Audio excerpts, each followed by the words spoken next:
को स्वागत करुच्ची मो पुष्पा। आसंतु नजर पकाइबा आजिर खबर उपरे।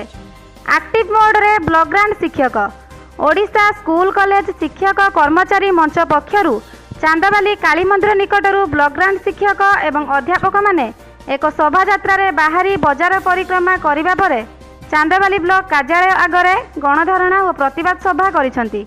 पूर्ण अनुदान चाकरी शर्तावली अवसरकालीन सुविधा सहित विभिन्न समस्यार स्थायी समाधान दाबी रे अली बसिछि शिक्षक संघ।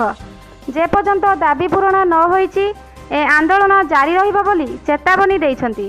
तेबे बारंबार धारणा और प्रतिवाद परे तांकर दाबी पूरण होई नथिबारु एथर एक्टिव मोड रे अछंती शिक्षक माने।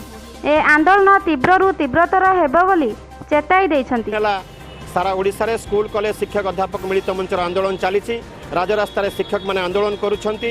गुरु दिवस ठारू कला दिवस भाव पालन कर 7 दिन है स्कूल कॉलेज रे ताला पड़ी। ये सरकार निदा विष्णु साजिश शिक्षक मानकर दाबी को आदौ ग्रहण करने प्रस्तुत नुहे। शिक्षक मैंने दीर्घ 30 वर्ष है बेठी खटुंट अनुदान व्यवस्था नहीं, अवसरकालीन सुविधा सुजोग नहीं, चाकरी शर्तावली नहीं।